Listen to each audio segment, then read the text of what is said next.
Hello, আসসালামু আলাইকুম guys. তো আজকে আমরা দেখবো HTML এবং XHTML এর মধ্যে পার্থক্য। HTML বলতে বোঝায় হাইপার টেক্সট মার্কআপ ল্যাঙ্গুয়েজ, ঠিক আছে। আর HTML বলতে বোঝায় এক্সটেন্সিবল হাইপার টেক্সট মার্কআপ ল্যাঙ্গুয়েজ। মানে কি, আমাদের হাইপার টেক্সট মার্কআপ ল্যাঙ্গুয়েজ থাকবে, সাথে আমরা এক্সটেন্সিবল ফাইল অ্যাড করতে পারবো, ঠিক আছে। HTML আবিষ্কৃত হয় 1991 সালে, টিম বার্নার্স এটা আবিষ্কার করেন।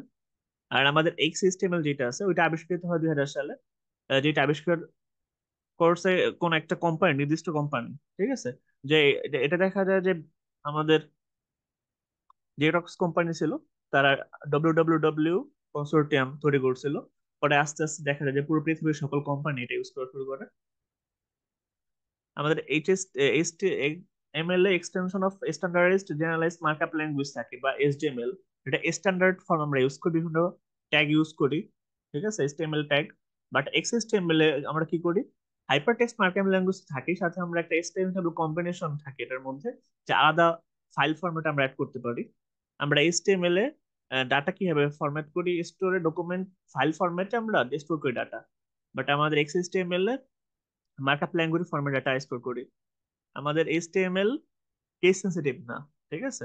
কোনো ম্যান্ডেটরি রুল নাই যে আমার এইটুকু লিখতে হবে বা আমাদের আমাদের ওয়েবসাইটটা এইটুকু হবে।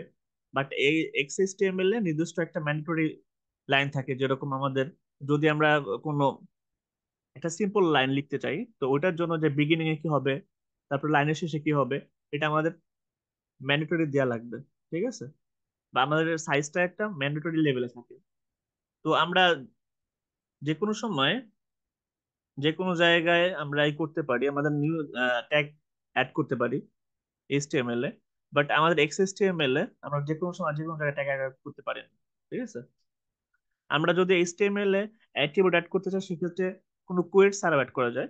বাট এইচটিএমএল আমাদের যে কোনো জায়গায় অ্যাট্রিবিউট অ্যাড করতে হলে কোয়েট লাগবে, ঠিক আছে।